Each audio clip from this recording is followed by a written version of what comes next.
We're here today in Premier Athletic Club with one of their premier trainers. This is Alexis Gaston. And Alexis, you grew up here in Tallahassee, right? Yes, sir.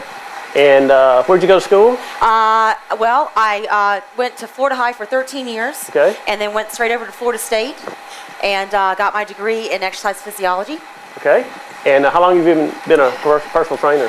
Well, right out of Florida State, let's say right out of Florida High, which I graduated way back when in '83. I started teaching aerobics while I was at Florida State and worked in a health club, Cliff's Gym, all the way through Florida State.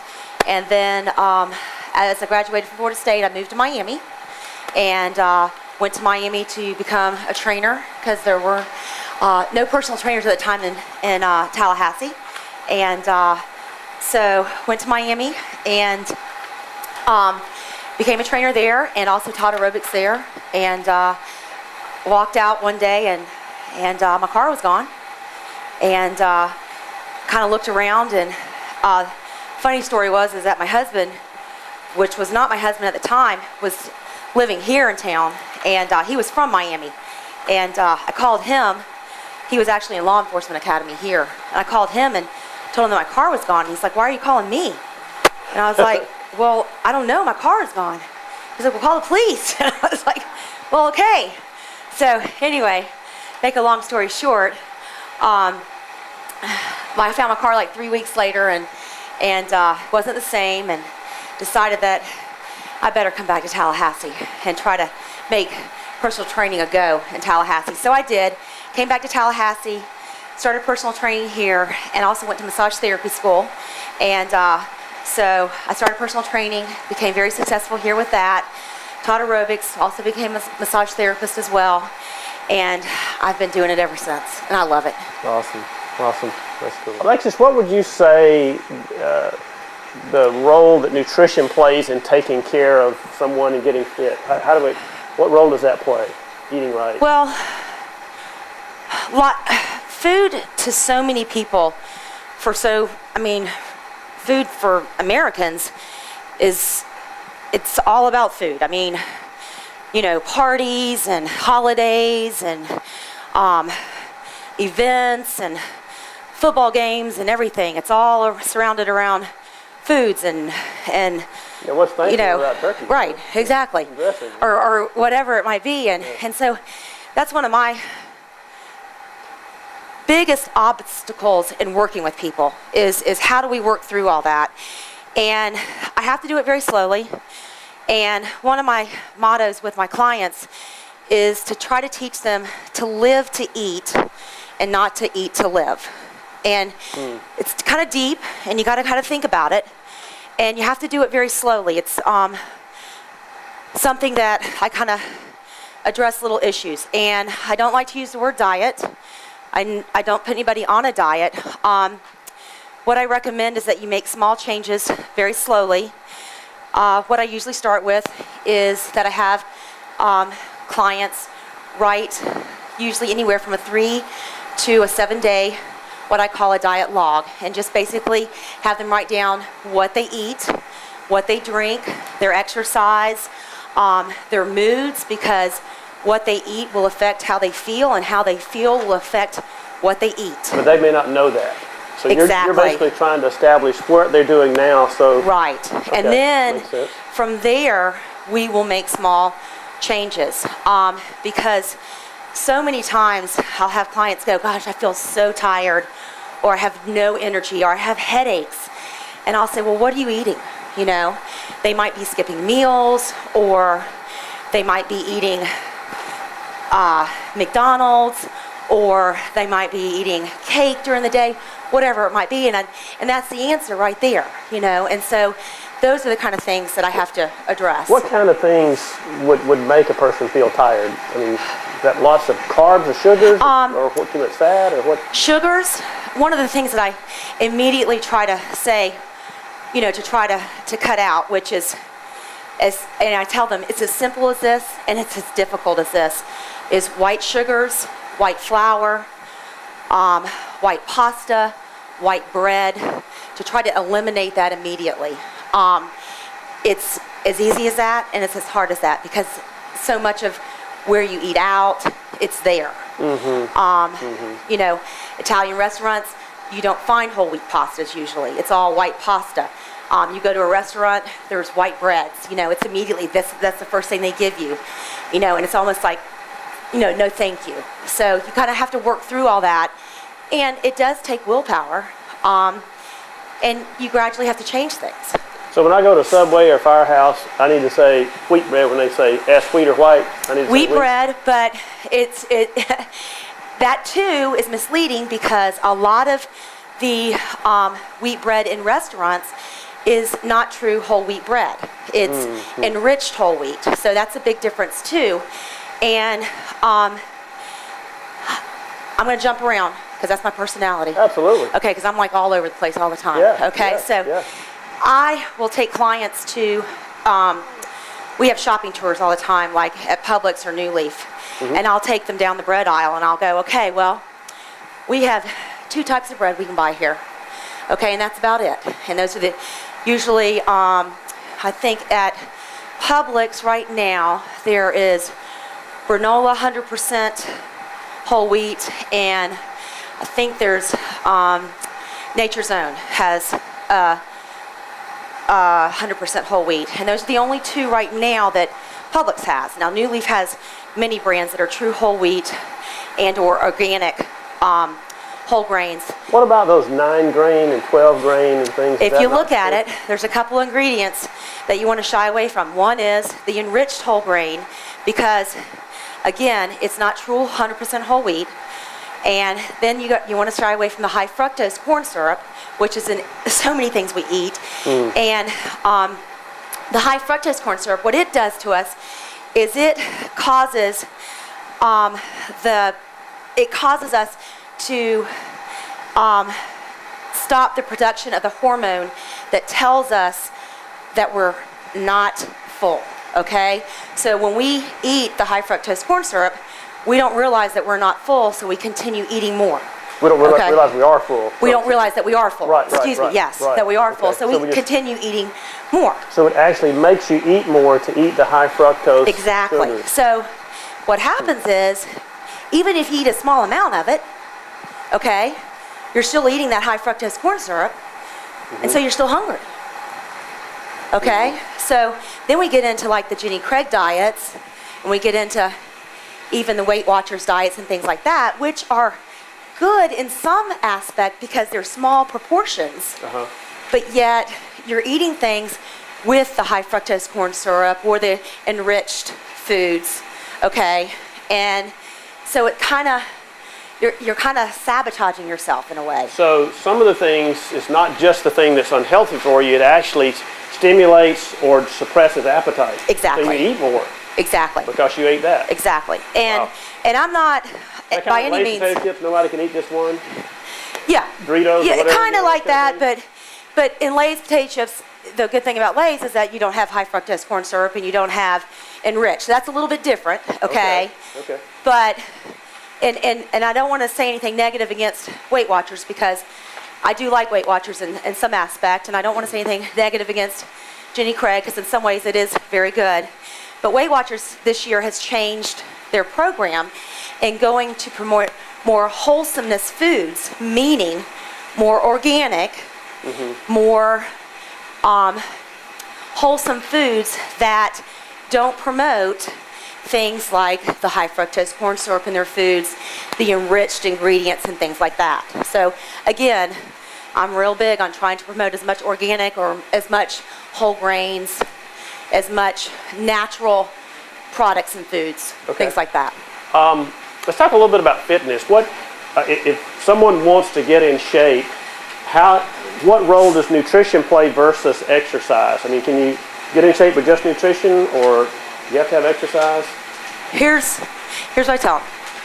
If they come up to me and they say, you know, I want to lose weight, or, you know, I want to feel better, I want to get stronger, and I'll tell them a couple things. You want to eat right, you want to exercise, you want to drink your water, you want to stretch daily. I'm drinking my water. Exactly. You want to stretch daily, you want to get your sleep. And you need to work on the mental aspect, and as well as the spiritual aspect. And so it's kind of a all of that, whole life kind exactly of, life change. Exactly. Okay. So Does someone have to join a gym to get in shape, to exercise? Absolutely not. There is so much out there. In fact, there's city parks, there's walking, there is tennis, there's soccer, both for kids and adults. There is softball. You've got state parks where you've got trails. You've got swimming. You've got cycling, both on trails as well as on the roads. Have to be very careful and safe and watch for the cars. You also have, in a lot of the parks and recreation, you've got indoor activities, volleyball, racquetball, you've got basketball, you've got kickboxing, you've got FSU, FAMU. Most of your high schools have tracks that you can go to and use.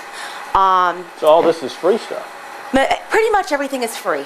City and parks, depending on some of the programs, very nominal fee. Softball. A lot of the outdoor things that I've mentioned, though, are free, that you can participate in or, use.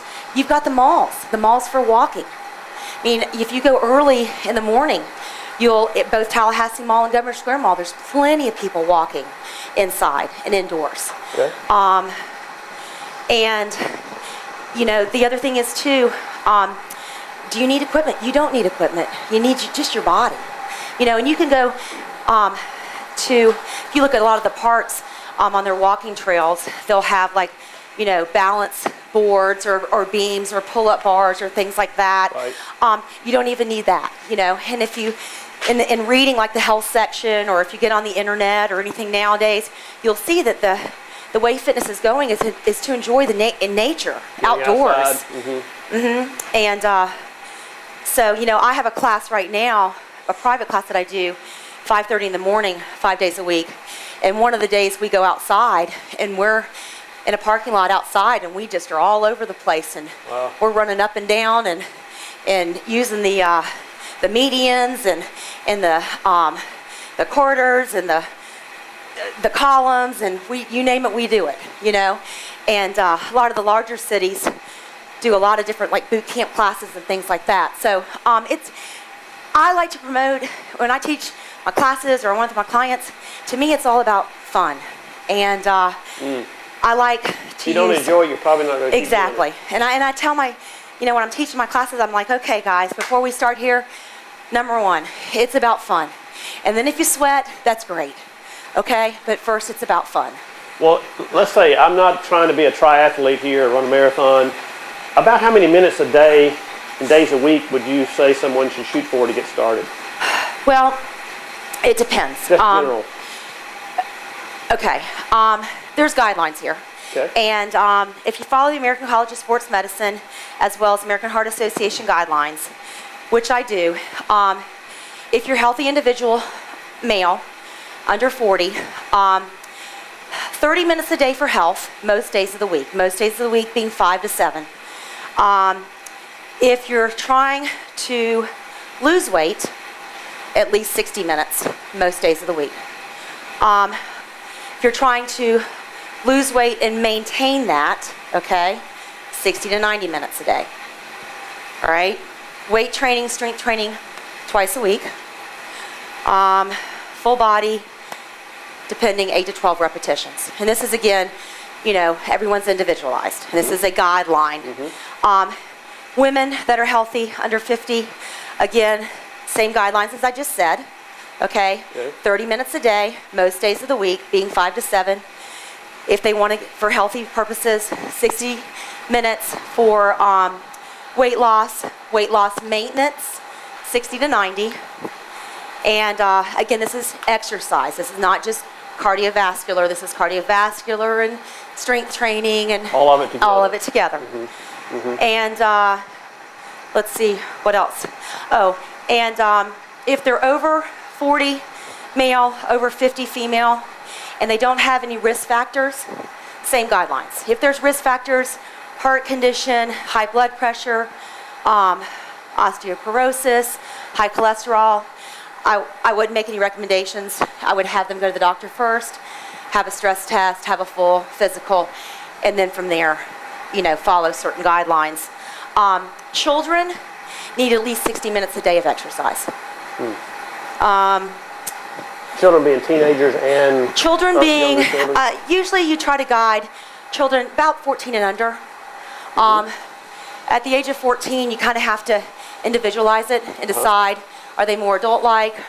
Are they still, haven't gone through puberty yet? Where are they?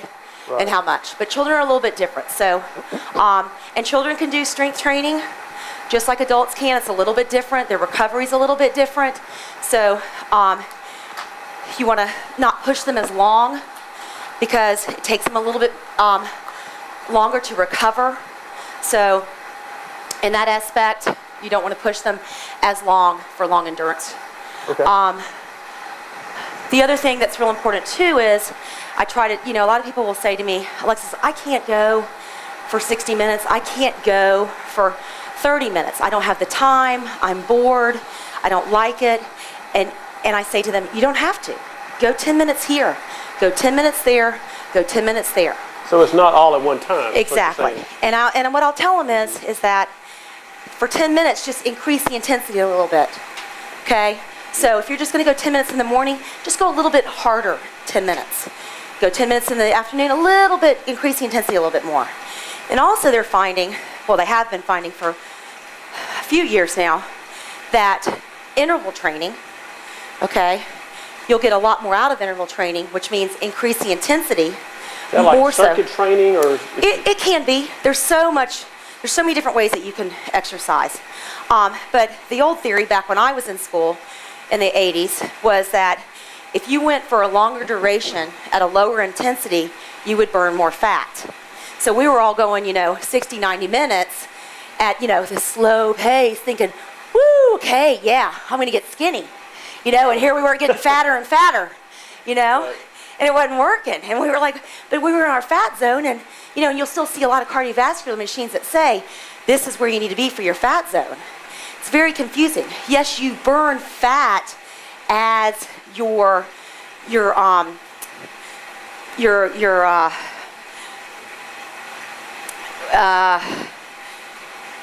that's where you need to pause me out. Yeah.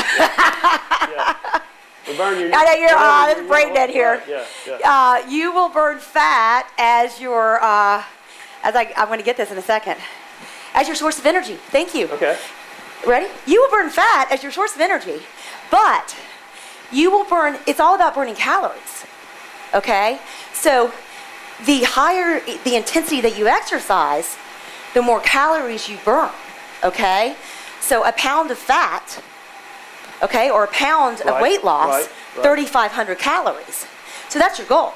Right. So you want to burn more calories, so you increase your intensity, okay? So interval training, you can go for a shorter amount of time, increase your intensity, and that's what you want to do. Let me call a time out here. Okay. I think you said something really important. Okay. You said in order to lose a pound of fat, you've got to burn 3,500 calories. Right. That's how many calories are in a pound of fat, whether Right. it's fat you eat or fat here, right? Yes. Okay. Yes. So that's kind of important Yes. in people in looking at their diet and counting calories, Right. as well as Right. looking at the machine that says you Right. burn this many calories. And for a lot of people, and for someone like me, I always tell people I have ADD to exercise. I like to do this and then go to do this, and I'm all over the place, because I get bored easily. Keep your interest. Mm-hmm. And so, I think what the really cool thing about interval training is that you can do so many different things. Go walk for 5 minutes or go run for 5 minutes and then do a set of push-ups. And then go get on a stepper for 5 minutes and then do squats. And then go do something else. And then before you know it, it's over with. And then you're like, oh my gosh, I just got a great workout. And I think that's the really cool thing instead of sitting there and doing 60 minutes on a bike. Because that can be boring to a lot of people. Right.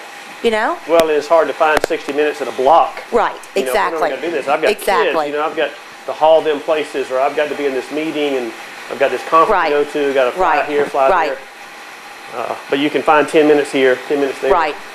Okay. Right. Let's get real practical. Let's say that you have someone 35 to 45 comes in, they're out of shape, they're 30, 40 pounds overweight, maybe more, and they come up to you and say, Alexis, I want to lose weight, I want to get in shape. Where do you start? What would be the first things you do with them? Well, the first thing I would have them do is they have to fill out health and fitness assessment form. Give me a health history, what is their background, what have they been doing. Make sure that they're healthy and fit, so that I can kind of get a background and make sure that we can go from there. Very important. Healthy enough to do exercise. Exactly. Before you just jump into it. Exactly. Do they need a fitness do they need a physical? Do they need to be cleared by their doctor? Things like that. Then also, what's very important is they fill out a goal sheet. Very specific, based on what do they want. And then we sit down and say, okay, this is what they want. And then from there, I will do a full fitness assessment on them. Heart rate, blood pressure, measurements, their body fat percentage, cardiovascular assessment. We will do flexibility testing. We will do strength testing. And I think that's it. And then from that assessment and from their goals, we will decide specifically what will get them to where they want to be. Okay? Diet, exercise, exactly. The whole they will also do what I call, what I mentioned at the very beginning, a diet exercise log. Okay? Right. Hopefully for at least 3 days. That's kind of hard. Some people don't like to do that. And I always tell them, I just want you to be yourself. If you eat Snicker bars, tell me your Snicker bars. You're not in trouble. I want you to be yourself. That means 1 3 days they never go to McDonald's. Yeah. Never get a Big Mac and fries. Exactly. Yeah. So they give me that, and I set up their program from there based on, what their schedule is, work related or home related or whatever it might be. Based on their goals, and everyone is individualized. I train people, in the gym, at home, at their offices, outside, inside. Okay. It just depends. It's not always at Premier Athletic Club or some it's other always gym. different. It's always different. Okay.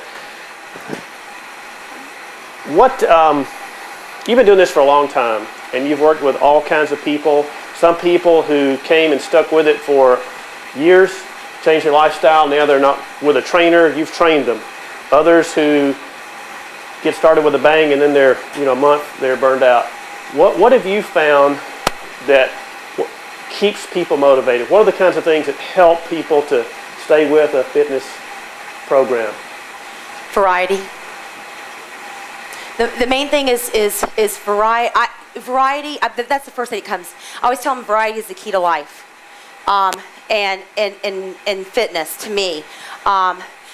Variety in their exercise, variety in their eating, variety in all that they do, so that it keeps their body guessing. Because if they do the same thing all the time, what I tell them is their body sits back and says, okay, Matt, I'm going to sit back and let you just kind of go, I'm going to take a nap right now. So their metabolism slows down. Everything just kind of slows down because your body knows exactly what's going to happen. What you want your efficiency is what exactly. You're saying, so it knows how you to want adapt. your body to be like, oh my gosh, Matt, what's happening? Wait. I got to wake up. Right. So and that's what I do. That's what I try to teach them is like, okay. You might do a set of push-ups. I'm like, okay, Matt, let's go. We're doing, we're jogging. You're like, what's next? Right. Because you want your metabolism to always be guessing what's going on, and that goes with nutrition. A lot of times people will skip breakfast or something like that, and I'll say it's so much better to graze throughout the day, okay? And I have a really good friend who was an Olympic runner in Ireland. And the first time I was with her out of town, she ate all day long. All day long. And she's tiny. And I was like, what are you doing? I'm like, I've never seen somebody eat so much. But she grazes all day long. So her metabolism is just up, you know. Now she does a lot of exercise too, but she keeps that metabolism going, you know. She doesn't eat high fats or anything like that, but she just keeps it moving, okay? Same thing, you keep your body moving, you keep giving it variety, it keeps going. So variety for moving, variety in your eating, education, okay? Always educating yourself. You know, you've got the internet, which can be good and bad, okay? Right. You've got, I'm going to plug Oprah because I love Dr. Oz on her show.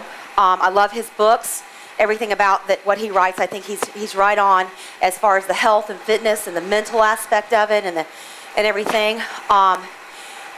I think that's a really good thing. I think she's got something good going on. You've got your fit TV shows on right now that are really good, that offer a lot of great shows all day long, both cooking, you know. You got your cooking channels that offer a lot of, you know, some of them are high fat, but some of them are really good. But if you go to that fit TV channel, which most people all have, it might be called a little bit something different on TV based on what you have.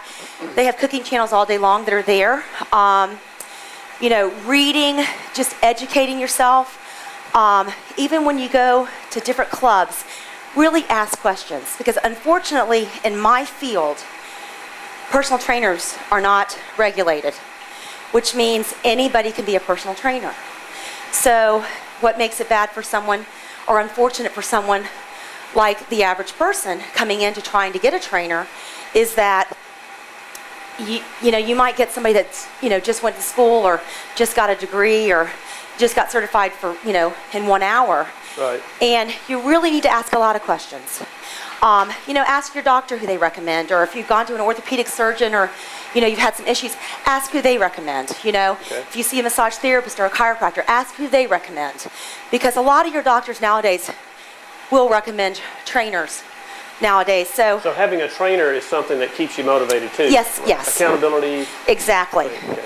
And you know, I trained somebody today, actually through this last week being Christmas, We Fitness is out, and right. I have a handful of clients that have it, and they love it, and they've told me all about it, and I don't know much about it, but they love it because it talks back to them, and it has yoga, and it has balance, and it has skiing, and it has strength training, and it talks back to them and says, you know, where were you yesterday? You know, and it might say, Matt, where were you yesterday? Matt, you've gained 0.9 pounds since yesterday, and Matt, you know, you're balancing more on your right foot than your left foot. So it's kind of having your own trainer. Wow. And so they like that a lot too. So that's something, you know, out there too. What about the value of a workout partner doing it together with someone? Is that a helpful thing, have you found? Or? That's the other thing. You know, for so long with personal training, it was very popular to train just by yourself. You know, it was all about, you know, being individualized and training by yourself. And that was good for a long time. But it's coming back around to where partner training, group training, even large group training is more popular now because of the camaraderie, right. Because of the support system. And that's the fun factor. It's the fun factor. It really is. Mm-hmm. It really is. And again, I've seen it in the classes that I teach on a regular basis. You know, if someone doesn't show up and they show up the next week, everyone's like, oh, you know, Linda, gosh, where were you? We missed you, you know? And Linda, you've been slacking? You know, I mean, in a fun way. Right. But, and or calling, you know, there's a lot of times where, you know, I'll email people or you know, other, you know, members will email people and say, where were you? You know, we missed you, or something like that. And it really is a great support system more than anything. And when you're missed or, you know, when you're thought about, that means a lot to a lot of people, you know? Absolutely.